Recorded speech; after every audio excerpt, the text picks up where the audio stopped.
Assalamualaikum warahmatullahi wabarakatuh.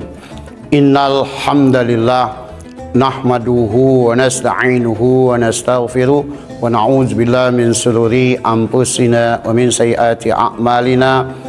May yahdihillahu fala mudilla lahu wa may yudlil fala hadiya lahu. Asyhadu an la ilaha illallah wahdahu la syarika lah wa asyhadu anna Muhammadan abdu rasuluh alladzi la nabiyya ba'd. Allahumma shalli ala Muhammad. Sahabat dakwah Muhammadiyah di mana saja Anda berada yang dirahmati Allah. Kita sudah memasuki Ramadan yang ke-14. Maka kita sudah masuk pertengahan. Semoga kita terus meningkatkan amal soleh kita sehingga kita betul-betul menjadi orang yang bertakwa, terutama puasa secara baik dan benar, qiyamul lail secara baik dan benar, membaca Al-Quran secara baik dan benar, infak sedekah di bulan Ramadan secara baik dan benar, dan amal-amal soleh lainnya secara baik dan benar. Sahabat dakwah Muhammadiyah yang dirahmati Allah, nah, kalau kita periksa Al-Quran, bahwa Al-Quran itu sangat mementingkan kehidupan manusia agar mendapatkan kedamaian, mendapatkan kebahagiaan, mendapatkan kesejahteraan secara kolektif, bukan individu.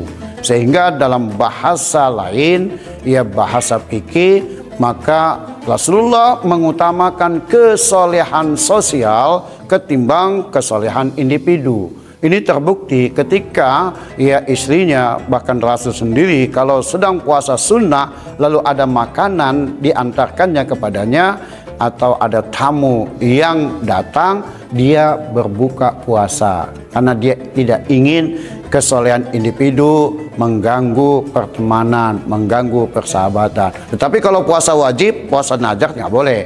Hanya puasa sunnah yang boleh, karena pernah Aisyah dan Hafsah diantarkan makanan tetangganya lalu dimakannya padahal mereka berdua sedang puasa ya Senin Kamis. Sahabat dakwah Muhammadiyah yang dirahmati Allah di mana saja Anda berada. Dengan demikian kesolehan sosial itu lebih penting ketimbang kesolehan individu.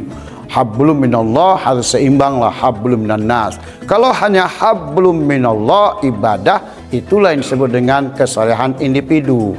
Maka ada pada zaman ya Orde Baru, zaman Soeharto, itu kalau kita menunaikan ibadah haji kapan saja kita bisa, karena yang penting ada duitnya. Karena pada waktu itu kota tidak terbatas, sehingga kapan saja kita. Maka pada waktu itu banyak ya orang-orang yang punya duit itu sampai berkali-kali melaksanakan ibadah haji. Kalau sekarang bukan haji, karena haji sampai 20, 15, bahkan 30 tahun di daerah Indonesia.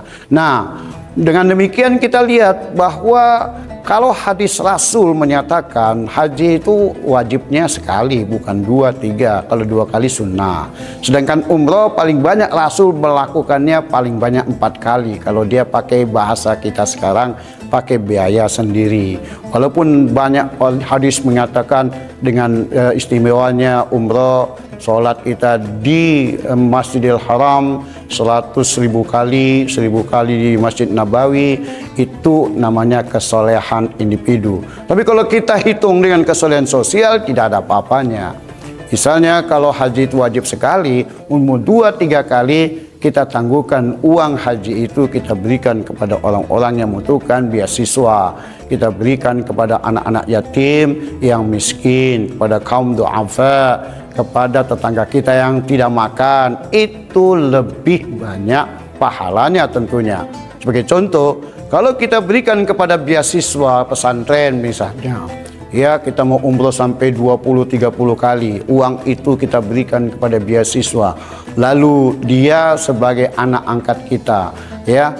Nah, ketika dia sudah tamat, apa yang kita berikan kepadanya, kita punya saham itu sampai hari kiamat mengalir pahalanya kepada kita. Tidak seperti kita melakukan umroh atau haji hanya secara individu.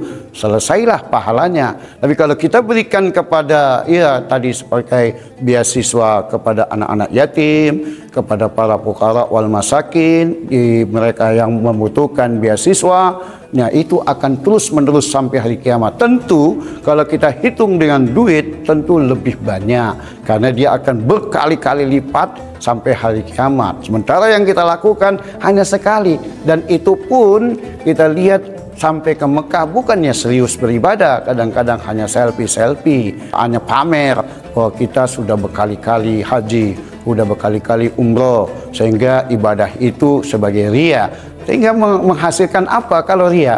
Ya, kita tontonkan di berbagai Facebook, Instagram, sebagai TikTok, di YouTube dan sebagainya.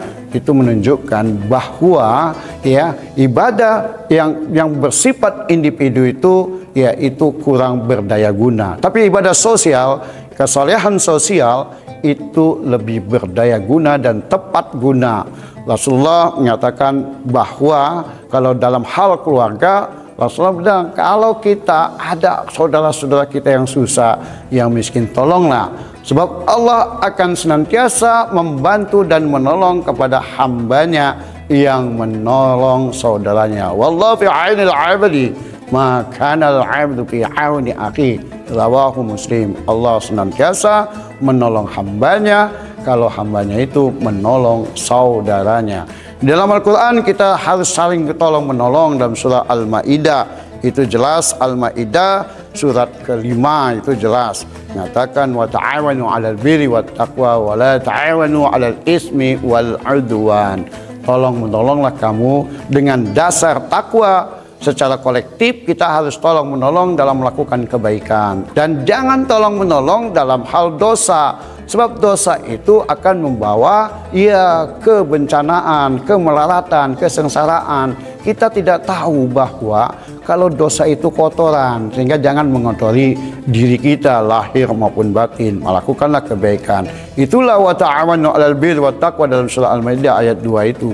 Nyatakan bahwa kita, kata Allah, senantiasa saling tolong menolong. Kalau tingkat negara, jangan tolong menolong dalam hal korupsi, sehingga terjadilah apa yang disebut dengan korupsi berjamaah. Membuat kejahatan secara berjamaah itu lebih mengerikan. Oleh karenanya hentikan itu di bulan Ramadan.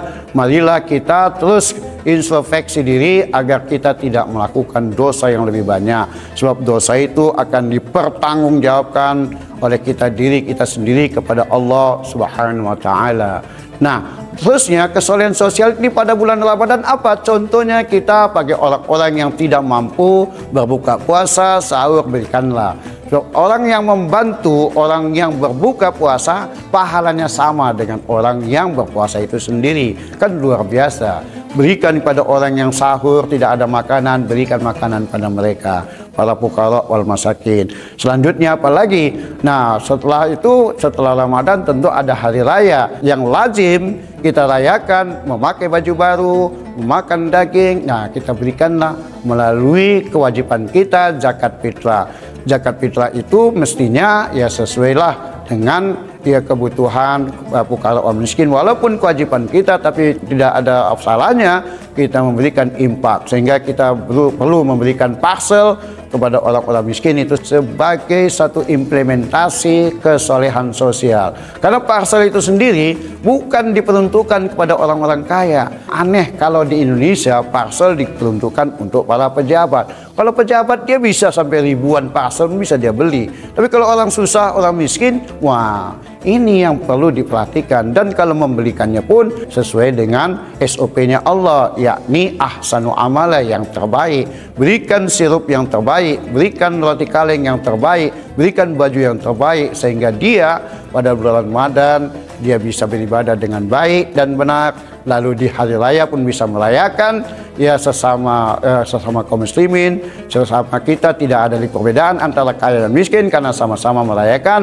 sama-sama memakai baju baru, sama-sama memakan daging dan lontong. Inilah barangkali manfaatnya kita beramal soleh secara sosial, atau kesolehan sosial itu lebih baik dan lebih penting kita amalkan di bulan Ramadan ini. Semoga ini ada manfaatnya. Nasrun minallah wa fathun qarib wa basyiril mu'minin. Fastabiqul khairat billahi taufiq wal hidayah. Assalamualaikum warahmatullahi wabarakatuh.